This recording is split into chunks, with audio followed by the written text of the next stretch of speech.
You know, in today's marketplace, it's so crowded, right? Just having a great product, it's just not enough anymore. The real challenge, the thing that separates the good companies from the truly great ones, is figuring out how to move beyond just a single transaction. It's all about building genuine, lasting relationships with customers. But how in the world do you do that at scale? Okay, let's dive into a framework that's designed to do exactly that. So let me just ask you a question. When you really think about it, all the things a business can offer you, a good price, great quality, fast service, what's the one thing, the single most important element that we as customers truly, deeply crave? Yup, it's trust. It's as simple as that. Trust is pretty much the currency of any modern relationship, and that's especially true in business.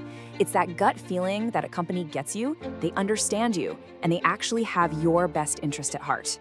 And building that very trust, that is exactly what the IDIC model is all about. So the IDIC model is this really powerful four-step framework that basically gives us a roadmap. It helps us turn total strangers into customers we know, and then turn those customers into loyal fans who genuinely trust us. It's simple, it's practical, and it all starts with a pretty straightforward first step. Step 1, identify. Now this sounds super obvious, I know, but you would be shocked at how often it gets overlooked. I mean, think about it. You can't build a relationship with a stranger, right? The very foundation of any connection is just knowing who the other person is.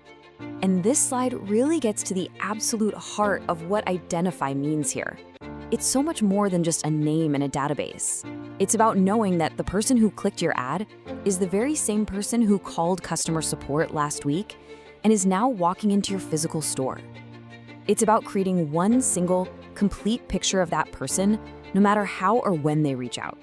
So how do we actually do this? Well, it starts with gathering unique data. And I'm talking about things like their purchase history or specific problems they've had, not just generic info.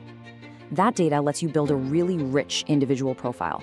And then the final, most critical piece is actually using that profile to recognize them instantly, everywhere, creating this seamless experience for them every single time. Okay, so let's move on to step 2 and see how this all builds. Differentiate. Just think about your own life for a second. You don't treat all your friends the exact same way, do you? Of course not. You have different kinds of relationships based on your history, their needs, your shared interests. Well, the exact same idea applies here. So differentiation is really a strategic move. It's about understanding that not all customers are the same. Some are way more valuable to your business, and all of them have totally different needs. This step is all about figuring out who's who, so you can put your energy where it's going to have the biggest impact. The process here is really smart. You start by ranking customers based on their value. That means both what they're spending right now and what they could spend in the future. That tells you where to focus. But value is only half the picture. Then you have to dig in and really understand their unique needs.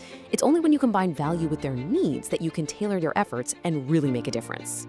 All right, now that we know who our customers are and what they need, we can move to step 3, interact. And the key word here is meaningfully.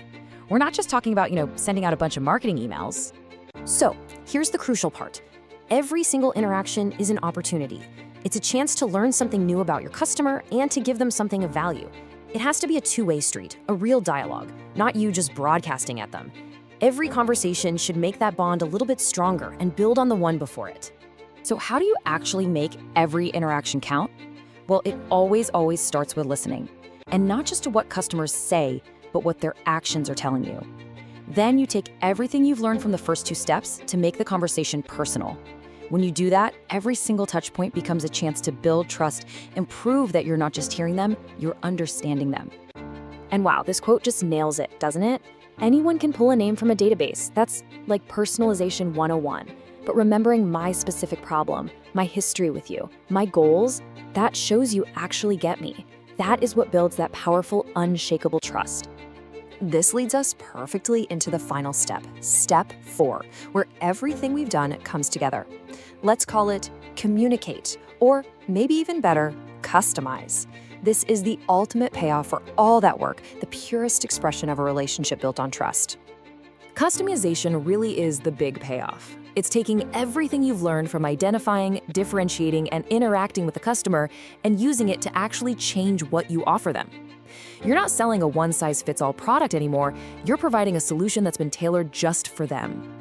This is where the magic really happens. You use that rich profile you've built to not just tweak your messages, but to proactively adapt the entire experience. It's the huge difference between sending a generic offer and providing a solution that feels like it was designed just for them.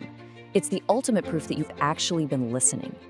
Now, it's really easy to look at these 4 steps and just see them as a straight line, one after the other. But the real power of the IDIC model kicks in when you see it for what it truly is, a continuous cycle. You see, you identify a customer, you differentiate them, you interact, and then you customize. But that interaction and customization, it gives you new information, which helps you refine your identification and differentiation all over again. Every single time you go around the cycle, the relationship gets deeper and the trust gets stronger. It just never stops. So I'll leave you with this one question to think about. Just take a look at your own business, at your own work. Is the main focus on just closing the next deal, on completing the next transaction?